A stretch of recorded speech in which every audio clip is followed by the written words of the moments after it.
What does it really take to get into a buried and abandoned nuclear missile silo? First, get your hands on whatever kind of heavy machinery you can find. Rent it, buy it doesn't matter. But you'll definitely need it to dig down nearly 35 feet. Once inside, you'll need respiratory protection.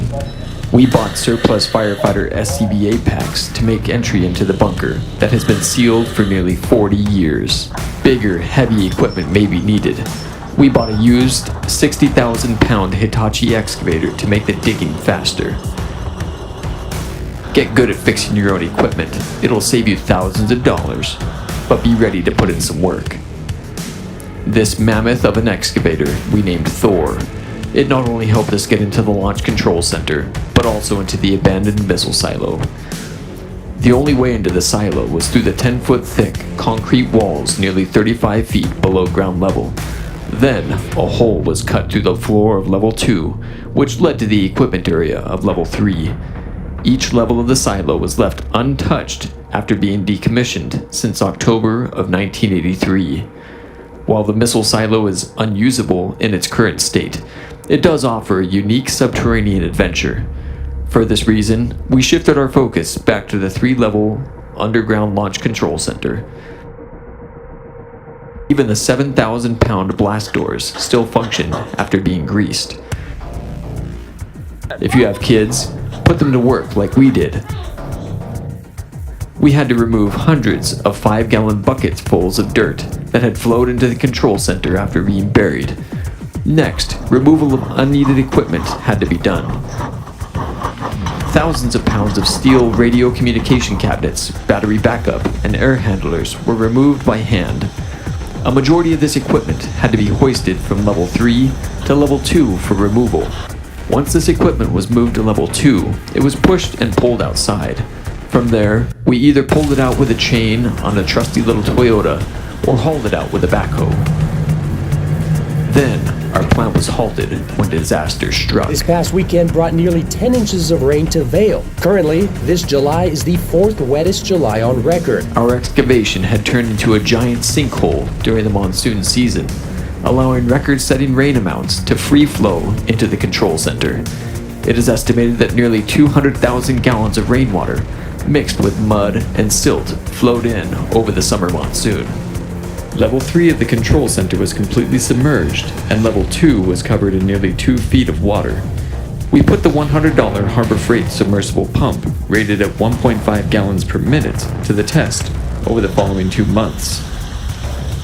This water was pumped vertically over 35 feet into our water catchment areas outside. Week by week, the water level decreased, exposing layers of silt and clay. The floor of level 3 was covered in about 5 inches of mud, while the subfloor area of level 3 accumulated the most sediment, nearly 50 yards of wet, sticky mud at 1 to 2 feet thick. After the mud on levels 2 and 3 was bucketed out, it was time to pressure wash the remaining grime down to the subfloor of level 3. We purchased a high-capacity pump capable of pumping vertically 80 feet, and within an hour, the subfloor area was once again exposed.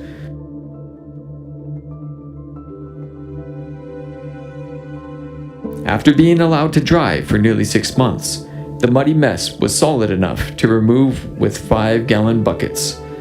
Once filled, a 5-gallon bucket weighed over 80 pounds with the saturated clay mixture.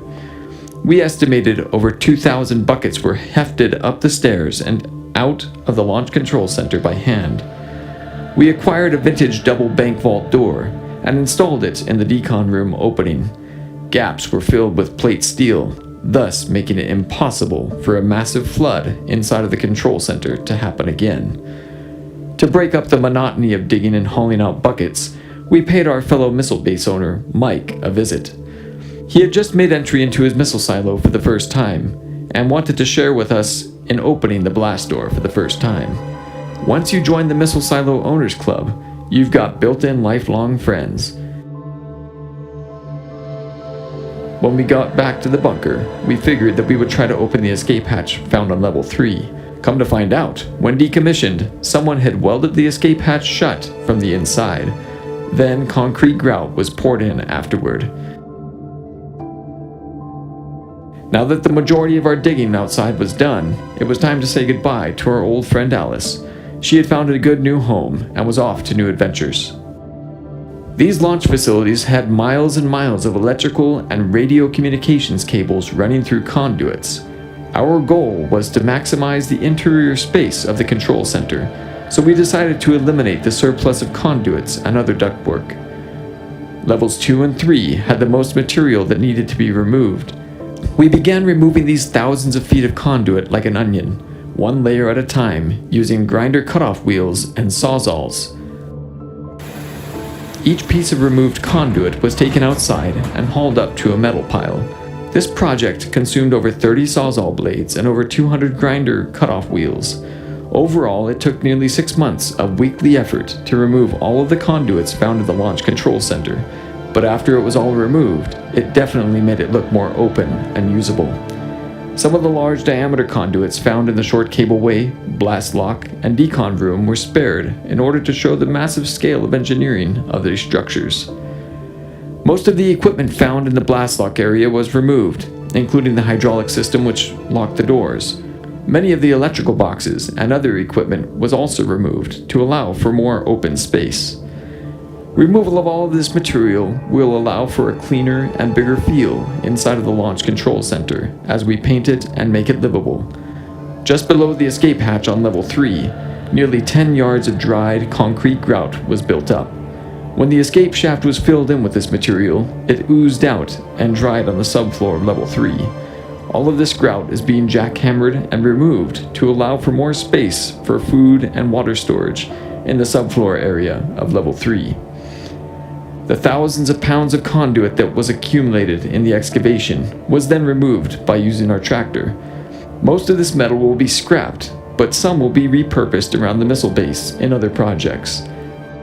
Then it was time to pressure wash the walls and floors of level 1 so it would be ready for paint. Level 1 suffered severe rust damage. Since any accumulated moisture couldn't escape, it would evaporate and condensate on level 1, thus causing rust to form. Once the flaky rust was removed, paint was applied to help stop or slow down the process. Eventually, level 1 will be made into multiple living quarters for our families to enjoy. This underground bunker stays 65 degrees year-round and will be a place for our families to enjoy for many years to come.